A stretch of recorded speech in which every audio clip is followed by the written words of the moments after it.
America, Israel, ഇറാനെ ആക്രമിച്ചു.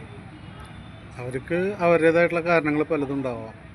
അവർക്ക് പരസ്പരം യുദ്ധം ചെയ്യാനായിട്ട് പതിറ്റാണ്ടുകളായിട്ടുള്ള ഒരു വൈരാഗ്യമാണ് അവർ ആ യുദ്ധത്തിലേക്ക് വന്നിട്ടുള്ളത്. രണ്ടു കൂട്ടർക്കും അങ്ങോട്ടും പറയാനായിട്ടുള്ള പ്രത്യേക കാരണങ്ങളൊക്കെ ഉണ്ടായിരിക്കാം. പക്ഷേ നമ്മുടെ ഇന്ത്യക്കാർ, പ്രത്യേകിച്ച് കേരളീയർ, എത്ര ലക്ഷം പേരാണ് ഈ GCC രാജ്യങ്ങളിൽ പോയി ജോലി ചെയ്യുന്നത്?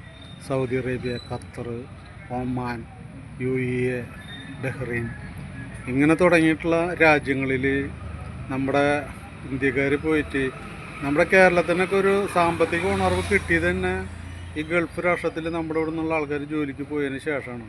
അത് നമ്മൾ ഓരോ ഇന്ത്യക്കാരനും നന്ദിയോട് കൂടി തന്നെ സ്മരിക്കുന്നുണ്ട്. ആ രാജ്യത്തിനെ ഇറാൻ ആക്രമിച്ചപ്പോൾ പ്രത്യേകിച്ചൊരു കാരണമൊന്നും കണ്ടൊന്നുമില്ല. അവരൊരിക്കലും ഇറാനോട് ചെറിയൊരു നീരസം ഉണ്ടെങ്കിലും അവർ അമേരിക്കയും ഈ ഇസ്രായേലും ആക്രമിക്കാൻ വന്നു കഴിഞ്ഞപ്പോൾ പറ്റില്ല എന്ന് പറഞ്ഞിട്ടുള്ള ഒരാൾക്കാരല്ലായിരുന്നു. ഇപ്പോൾ അവിടെ കയറിയിട്ടൊക്കെ ആക്രമണം നടത്താമെന്ന് പറയുമ്പോൾ ഈ ഇറാൻ്റെ ഒരു തരം കാടത്താണ് കാണുന്നത്.